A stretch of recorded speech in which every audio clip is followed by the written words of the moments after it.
Om Guruve Namah. Welcome to the third part in the series of the story of Savitri and Satyavan. A small recap. Till now, first we saw Markandeya Rishi coming and meeting Yudhishthira and telling him the story of Savitri. There was a great king known as Ashwapati, who was the king of Madra Rajya, Madra Kingdom, and he didn't have any children. After a lot of tapasya, particularly doing the Savitur Gayatri mantra, wherein he was doing 1 lakh Savitur Gayatri mantra and living a very, that is daily he was doing this, and living a very rigorous, austere life, okay, and doing such 18 years. After that only Savitri Devi was pleased with his tapasya, and she, with the blessings of Brahmaji, granted him one daughter, okay, who was excellent and Tejaswini, that is what she was called. Even though Ashwapati wanted sons, but what he got was one daughter, but a great daughter, and he names her Savitri because he got her from Savitri. So Savitri grows up and she turns out to be a very beautiful woman, very strong. It is mentioned her luster, she had that kind of tejas on her. But because of that, she was like, no king or no prince found that he could withstand that tejas of Savitri. She was so brilliant. Okay. So, despite her noble qualities, she remained unmarried. And Ashwapati Maharaj was very worried about it. So, eventually he asks her, which is unprecedented and something even in modern times you don't find this. He says, daughter, you go out and find a husband whom you like, Manovanchita. The one whom you want, you go and find out. And if he is suitable from all respects, I will marry you off to him. So he gives her the freedom to decide. Obviously, he must have great belief in the wisdom and sagacity of his daughter. And interestingly, Savitri, instead of going to the palaces of different kingdoms, she goes to the Tapovanas, which is the hermitages in the forest, not deep in the forest, but in lightly forested areas nearby villages and habitations. There would be the residences of the sages, and they will also have Rajarshi, that is, there are kings who would have given up their kingdoms at old age and then retired into the forest. So she goes over there and eventually she finds someone whom she likes. Okay, obviously there's no romance or anything like that, but she has noticed someone whom she likes, right? And when she comes back at that point of time, Narad Rishi was there with Ashwapati Maharaj. Narad Rishi had come to meet him. Narad Rishi, Dev Rishi he's a Deva Rishi, so he has this ability to be at the right place at the right time, and he has come here for a purpose. And we see that in the last part, in the second part, that was the discussion all about. And Ashwapati asks Savitri whom she has found for as her husband, and she says she has found Satyavan. So immediately Naraji says that this will not do because there is one big problem with him. So then Ashwapati says, can you please elaborate on that? And then Narad Maharaj keeps on talking about the great good qualities of Satyavan and his parents. Okay. Phenomenal lines, shlokas are there. Please see that in the previous episode. Then eventually Ashwapati Maharaj asks Devarshi Narad, he's all these great qualities, and what is the fault? Why are you saying that he's not good? So Narad Maharaj says that there is one fault that he has which sort of nullifies all the other great qualities that he has. And that is right from now onwards, that is from the moment Naraji says, in 1 year's time, Satyavan will die. Right? That is his longevity. So Ashwapati tells his daughter with a heavy heart that I'm sorry, daughter, you'll have to find someone else because this won't do. I can't have you as a widow within 1 year's time. That you're so young, right? And you know what will happen to you. So then are those beautiful lines that Savitri says that what is once given cannot be taken back. I have given my heart, and I will not give this heart to anyone else now. And then she says that once um, I have thought of something and then I utter it, then I do it. It is done. If I have thought of it, it is uttered. If it is uttered, then it is done. So I have, in my heart of hearts, accepted Satyavan as my husband. So that is it. And I have told you also. So that means he is the only person I will marry. I will marry no one else. So despite such a Devarshi like Narad saying that Satyavan is about to die and you should not marry him, and if a rishi like him is saying, it means it is going to happen. It is not an empty threat or anything like that. Yet Savitri did not budge from her determination. So then Narad was obviously testing her because see, through Savitri and Satyavan, a story was going to be created for the ages. So that even today, God knows how many thousands and thousands of years later, we are also talking about it. Okay. So then Naradji blesses her, yes, go ahead and marry, and he permits Ashwapati also to get the marriage preparations done.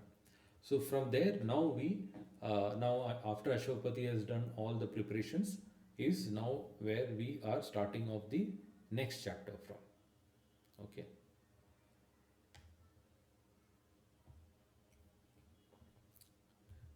So as usual, I'll be reading out in Hindi, translating in English. I'll be switching back and forth. Pardon me, that's I think the best way in this case. And just to remind, this is the Gita Press edition. This you will find in the second bhag. In there, they have divided this into several bhag or parts, and this is found in the second part where I think Vanaparva and probably Udyog Parva is there. I don't remember what all are there. So there are few parvas in this. Okay, and within Vanaparva, this is the 295th chapter of Vanaparva. Okay.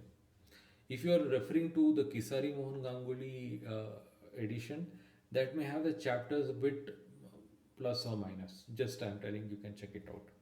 Okay. So Markandeya जी कहते हैं युधिष्ठिर तदनंतर कन्यादान के विषय में नारद जी के ही कथन पर विचार करते हुए राजा अश्वपति ने विवाह के लिए सारी सामग्री एकत्र करवाई. So Ashwapati after taking the advice of Narada got all the arrangements done for the marriage. फिर उन्होंने बूढ़े ब्राह्मणों, समस्त ऋत्विजों और पुरोहितों को बुलाकर किसी शुभ दिन में कन्या के साथ तपोवन को प्रस्थान किया. So taking elderly brahmanas, okay, all the ritvijas, okay, and then all purohits also. So what is the difference between say dvijan? See, vriddhan dvijan. Dvijan means brahmanas. So dvija is also traditionally used for kshatriyas as well as vaishyas, because dvija is basically coming from wearing of the sacred thread, which the higher three varnas would wear. But sometimes specifically it is for brahmanas alone. So vriddha means elderly people who are very experienced and well respected. And sarvan ritvija. Ritvija are those brahmanas who officiates in the homas, the yajnas. Okay. And there are for each of the Vedas there are, and these are the head officiating priests of each particular Veda. मतलब कि सारे जो वेद होते हैं, हर एक वेद होते हैं, उनके मुख्य जो होम करता है, होम में जो भाग लेते हैं, उनको ऋत्विज कहा जाता है. जैसे कि ऋग्वेद में होतर होते हैं, होतारा या होत्र, जैसे अग्निहोत्री एक सरनेम है. फिर यजुर्वेदी को अध्वर्यु बोलते हैं, सामवेदी को उद्गात्र, और अथर्वण वेद के जो मुख्य जो पंडित होते हैं उनको ब्राह्मण बोलते हैं। इसके अलावा असिस्टेंट, इनके सब असिस्टेंट होते हैं जिनके स्पेसिफिक नाम है और उनके स्पेसिफिक फंक्शंस हैं, बट ये जो मुख्य जो चार होते हैं उनको ऋत्विज कहा जाता है। फिर पुरोहित, पुरोहित होते हैं जो आपके फैमिली से एसोसिएटेड होते हैं, ओके, आपके कुल से एसोसिएटेड होते हैं। कुल के लिए जैसे ऋत्विज तो होते हैं वो तो कई बहुत सारे लोगों के लिए भी यज्ञ करते हैं and all that, but purohit are specifically जो राजा के जो कुल हैं उससे एसोसिएटेड है। Purohits are those who are associated with the clan and the family of the king himself, okay, while ritvijas are the those priests who officiate the yajnas, okay. So all these excellent people, he brought them together, and along with them एक शुभ दिन में, meaning on a Shubh मुहूर्ता, that is after checking the panchanga, finding a good tithi, vara, nakshatra, etc. Like we have discussed in several videos on this channel, like how you should find a good muhurta and all that. He went to the Tapovana along with his daughter. Now here you see, I recently came across one video where a famous acharya says that astrology is bogus. He's a scholar of Bhagavad Gita, he knows Advaita Vedanta, and after all of this, he says that astrology is bogus, Jyotish is bogus. And here you have a quotation from Mahabharata. Okay, Ashwapati Raja, a well-learned Dharmatma, excellent king. Okay, obviously he also chooses a good day for going on the journey. Okay, this is not for the marriage, this is for going on the journey, starting on the journey. Here it's mentioned Dine Punye, on a Punya Dina, that is on a good day, auspicious day. Then after going toward द्युमतसेन के आश्रम के निकट पहुंचकर राजा अश्वपति ब्राह्मणों के साथ पैदल ही उन राजर्षि के पास गए. He didn't like rush in with his chariots and all that. Once he came close, I mean at a certain distance, okay, then he stopped with all his chariots over there and then went by foot to Raja Dhyumasen's ashram. Okay, that is how you give respect. You don't show off your, I am high and mighty and all that. Okay. In ancient India, if you see whenever you read Mahabharata and all these things, largely all these good virtuous characters, they are always very humble in nature. Okay, and that's something you find even in modern day. Many of our excellent people are actually quite humble. वहाँ उन्होंने उन महाभाग नेत्रहीन नरेश को शाल वृक्ष के नीचे एक कुश की चटाई पर बैठा देखा. So the king Dhyumasena, he was sitting under a tree, sitting on his asana under a tree. राजा अश्वपति ने राजर्षि ध्युमतसेन की यथा योग्य पूजा की और वाणी को संयम रखकर उन्होंने उनके समक्ष अपना परिचय दिया. So the Raja Ashwapati, that is Savitri's father, because Dhyumasen is blind, he can't really see. He knows some people are coming and all that. He could have heard all of that. So Raja Ashwapati goes over there. He salutes him. Okay, he would have said, I wish you well, O Maharaj Dhyumasen and all that. And then Vani ko sayam mein rakhkar, controlling his speech, in a very, very polite manner, he gives introduction of himself, who he is. So you have to understand here the difference in material status. Dhyumatsen is a blind old king who has lost his kingdom.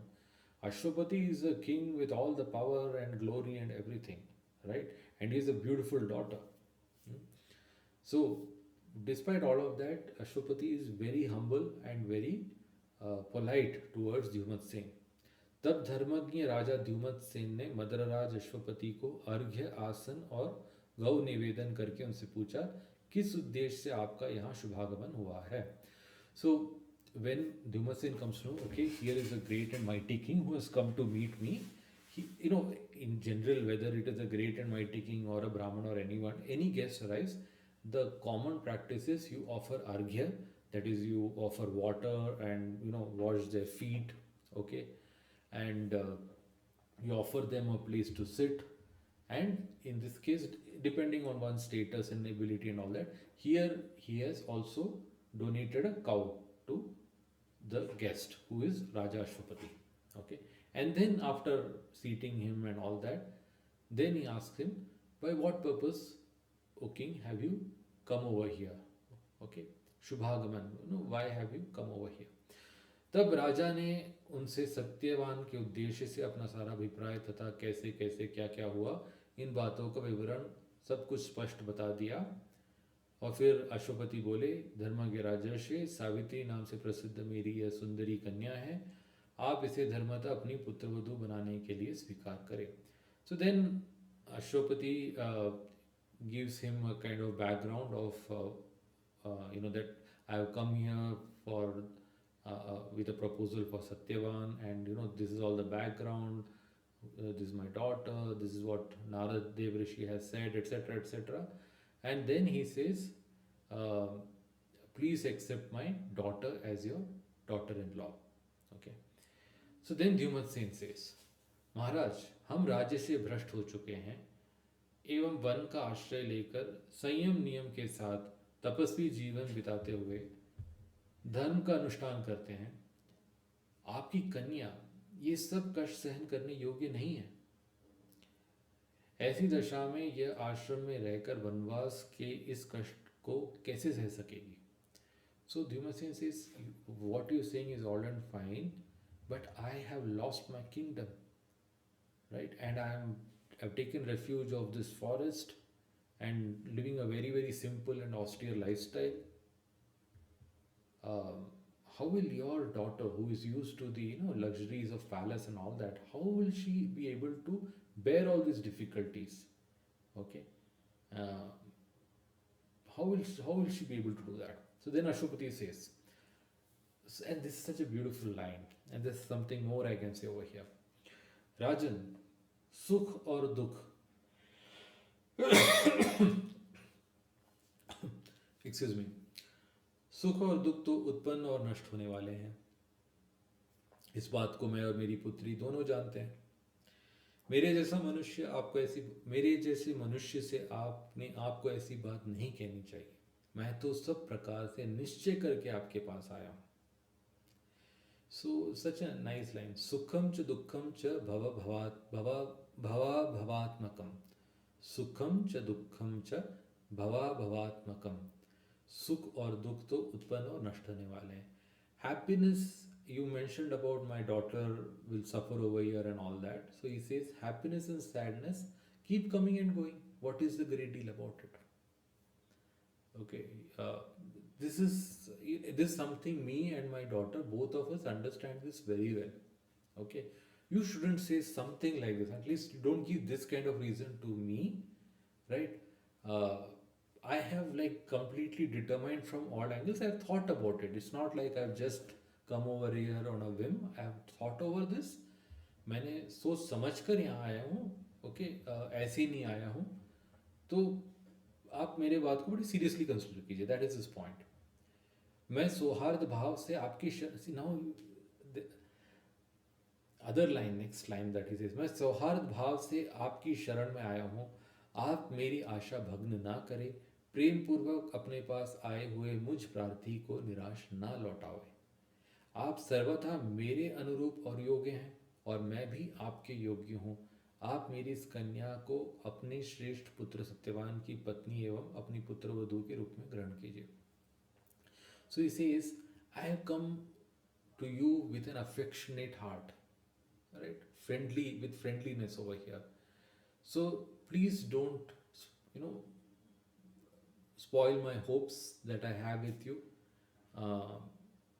And a person like me who has come with so much love and affection towards you, please don't disappoint me like this. You are definitely more than suitable for me, and I too am suitable for you. So hence you please accept my daughter Satyavan, Savitri for your son Satyavan, and accept her as your daughter-in-law as well. See, in today's times, and I have seen, I have experienced this when we were looking out for, uh, like there are certain boys in our family were looking out for girls for arranged marriage and all that. And we find so many matrimonials where clearly they mention we are expecting so certain level of salary, or even when you speak to someone over phone and all that, their main question is what is the level of salary, and many of times they expect, okay, if the the groom boy should earn many times over, sometimes like 5 to 10 times of the salary of the girl, something like this. So the expectation is entirely on money. Okay, and here you have an example. So these are, why do we read Mahabharata, Ramayana, and all that? To understand what are the ideals, what are the values, and look at the values over here. I'm not saying money is not important, but I'm showing you this is so much of a contrast that this is a completely different thing. We may not be able to emulate this, agreed, in today's times, but at least we can learn something from this. A, a king like Ashwapati did not put money as the at all as a criteria. Otherwise, why would he go to Dhyumat Sen? Why would his daughter go choose Satyavan? Right? So these kind of stories also teach us, okay, how can we, these are even in today's India, these are important life decisions. How a family will look for marriage for their daughter or for their son, etc. Right? And we can definitely derive some learnings out of all of this. Okay, this is so nice lines. सुखम च दुखम च भव भवात्मकम. सुख और दुख तो उत्पन्न और नष्ट होने वाले हैं. Why do we need to be attached to either of them? Okay, and I know this very well. So then Dhyumat Sen says, महाराज मैं तो पहले से ही आपके साथ संबंध करना चाहता था, परंतु इस समय, okay, before going this, one other point I want to say. See, Dhyumat Sen is a king. He has his pride, right? He doesn't want someone's pity. He is blind. He has lost his kingdom, right? Everything. I mean, imagine such a great misfortune, and he's been living his years in this forest, and a great king like Ashwapati is coming to him, but he has his pride. He doesn't want to be pitied upon. And if you notice one thing Ashwapati does is he doesn't he shows himself as uh, I am begging you. Ashwapati, the king with all the riches, is begging, praying to Dhyumat Sen. So like a yachaka, like someone who's pleading and all that. He's coming from that very humble way. So then Dhyumat Sen realizes, okay, this person is not full of pride or arrogance. Okay, here I am coming over here to give my daughter to you. Why don't you accept it? See, if even if today someone were to do that, okay, your son is good, but if you see, I am a rich guy, my daughter is beautiful, and yet we have come to give you. It's like we are doing a great, ehsan kar rahe hain, as they call in Hindi. That's what we are doing to you. So if you see, Ashwapati's tone is completely opposite to it. He's like, आप मेरी आशा को भग्न ना करें. Please don't disappoint me. I have come to you with great love, right? मुझ प्रार्थी को निराश ना करे. Prarthi meaning someone who is prayerfully asking you for something. Please don't disappoint me. So then Dhyumat Sen feels, okay, this person is good. Okay. So then he says, महाराज मैं तो पहले से ही आपके साथ संबंध करना चाहता था, परंतु इस समय अपने राज से भ्रष्ट हो गया हूँ. ऐसा सोचकर मैंने विचार कर लिया था कि अब ये संबंध नहीं हो सकेगा. So he says, at one point of time, even I wanted to establish matrimonial relations for my son with your daughter. But then once I lost my kingdom, I felt that it would not be possible, because he felt obviously there's a difference in status. How can I come and ask you for it, right? किंतु मेरा यह अभिप्राय जो मुझे पहले से ही अभिष्ट था, यदि आज ये सिद्ध होना चाहता है तो अवश्य हो. आप मेरी मनोवांछित अतिथि हैं. So what I once thought and desired for, if today that is happening, so let it be. I am very happy for it. And moreover, you are my guest, so what you want is like, if I can do something for you, I will be very happy, right?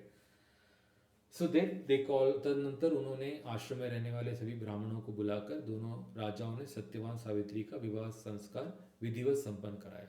That's it. There's no romance or anything, them getting to know each other. Simple. Both the fathers have discussed and agreed upon, so they call all the Brahmanas, and Savitri and Satyavan are called for, and then they are married off. राजा अश्वपति दहेज सहित कन्यादान देकर बड़ी प्रसन्नता के साथ अपने राजधानी को लौट गए. So you give some, along with the daughter, you give certain valuables and all that. Primarily this is Sridhan, it is for the daughter for her life sustenance. So after giving that, he goes back to his capital, his kingdom. उस सर्व सद्गुण संपन्न भार्या को पाकर सत्यवान को बड़ी प्रसन्नता हुई और सत्यवान को अपनी मनोवांछित पति के रूप में पाकर सावित्री को भी बड़ा आनंद हुआ. सो Satyavan was quite happy to get such a virtuous and a lady with such good qualities as his wife, and Savitri obviously was very happy as well. Now you notice over here one thing. Ashwapati had asked his daughter, you go and find a husband for yourself. So Savitri went and found someone she liked.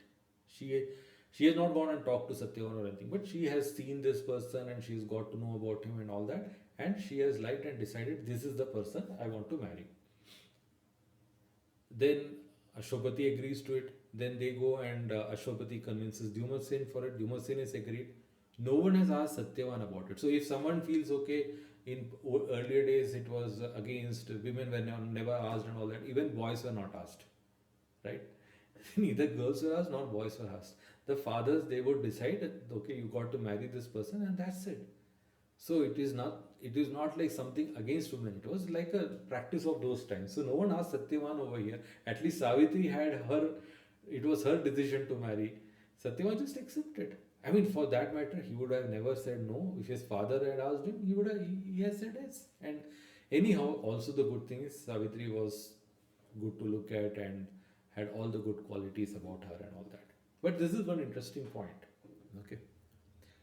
Then what does Savitri do? पिता के चले जाने पर सावित्री अपने सब आभूषण उतारकर वल्कल तथा गेरुआ वस्त्र पहनने लगी. So once her father had gone off, okay, she removed all her ornaments, all her rich and costly clothes, and wore very simple clothes. They say valkal or gerua vastra. Valkal is a kind of a fabric made out of the bark of a tree. जो वृक्ष है, वृक्ष के छाल से उसको पीट कर एक तरीके का वस्त्र बनाया जाता है उससे. जैसे वनवास में श्री राम ने भी, सीता माँ ने भी उसी प्रकार के वस्त्र पहने थे, लक्ष्मण जी ने भी. तो बड़े साधारण से वस्त्र, कोई आभूषण नहीं, बड़ा रफ वस्त्र भी होता है. ऐसा नहीं कि आप वरना ये जो महल में वो जो हाई क्वालिटी जो पहनती होगी, बड़े उसकी क्वालिटी मतलब स्किन पे बिल्कुल सॉफ्ट रहेगा, ऐसा नहीं, ये बिल्कुल रफ रहेगा. तो शी एक्सेप्टेड दैट. सावित्री ने सेवा, गुण, विनय, संयम और सबके मन के अनुसार कार्य करके सबको प्रसन्न कर लिया. उसने शारीरिक सेवा तथा वस्त्राभूषण आदि के द्वारा सास को और वाणी के संयम पूर्वक देवोचित सत्कार द्वारा ससुर को संतुष्ट किया. इसी प्रकार मधुर संभाषण, कार्यकुशलता, शांति तथा एकांत सेवा द्वारा पति को भी सदा प्रसन्न रखा. So she, with a very humble approach, her service mindset, okay, and her control over her senses, her speech and all that, she took good care of her mother-in-law, her father-in-law, as well as she took care of her husband as well. So, it's basically she very easily got very easily got into the family. जैसे हम कहते हैं हिंदी में घुल मिल गई, right, without any problems, she became one of the family. Okay. इस प्रकार उन सब लोगों को उस आश्रम में रहकर तपस्या करते हुए काल व्यतीत हो गया. So like this time passed of. इधर सावित्री निरंतर चिंता से गली जा रही थी. दिन रात सोते उठते हर समय नारद जी की कही हुई बात उसके मन में बने रहती थी. वह उसे क्षण भर के लिए भी नहीं भूलती थी. So Savitri was day and night what Narad ji had said, that your husband will die within 1 year. That was always in her mind, and because of that she was always worried about this thing. Okay, but as we will see later in the next chapter, she's keeping count of it. Why is she worried? See, it is possible that such nice people and nice atmosphere, very nice husband and all that, in all of this you may forget that okay, your husband may die in a year's time, in some months time or whatever, but she is having that such focus she has, that she is having that in her mind, that her husband may pass away, and actually speaking, she's keeping count of the days, because you see, she's inside the forest. There is no calendars over there. She has to keep count in her mind how many days have passed, and even on that specific, that is important, because then she does something a few days before, and then on that day also she is counting the exact hour, because Narad ji says from this moment. That's why I said in the previous lecture, previous video also, that from that particular moment when Narad ji said 1 year exactly from there, so she knew that is what is going to happen. So when exactly, so she's counting the days and then eventually the minutes and hours, etc. Right. So this ends the 295th chapter of this Savitri, the story of Savitri in Pativrata Mahatmya section of Vanaparva in Mahabharata. I hope you enjoyed it. Thank you very much. Namaste.